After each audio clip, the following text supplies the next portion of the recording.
اعوذ باللہ من الشیطان الرجیم بسم اللہ الرحمن الرحیم ان الذین اور بے شک وہ لوگ توفاہم الملائکۃ کہ جن کو وفات دیتے ہیں فرشتے، فوت کرتے ہیں ان کو فرشتے یا ان کی جان نکالتے ہیں فرشتے، ظالمی انفسہم وہ لوگ ایسے لوگ تھے کہ ظلم کرنے والے تھے اپنی جانوں پر، قالو تو فرشتے کہتے ہیں فیما کنتم تم دنیا میں کس حال میں تھے۔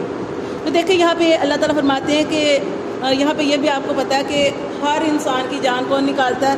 فرشتے نکالتے ہیں، جیسے اسرائیل علیہ السلام کی ڈیوٹی ہے اور ان کے ساتھ اور بھی فرشتے ہوتے ہیں۔ تو یہاں پہ یہ بتایا گیا کہ یہ کون سے لوگ ہیں کہ جنہوں نے اپنی جانوں پر ظلم کیا۔ یہ کون سے لوگ ہیں؟ یہ وہ لوگ ہیں جب اللہ تعالیٰ نے ہجرت کا حکم دیا، جب اللہ کے رسول نے ہجرت کا حکم دیا کہ آپ لوگ یہاں سے ہجرت کر جائیں، مکہ سے چلے جائیں، تو لیکن یہ لوگ وہاں پہ ہی رہے۔ کچھ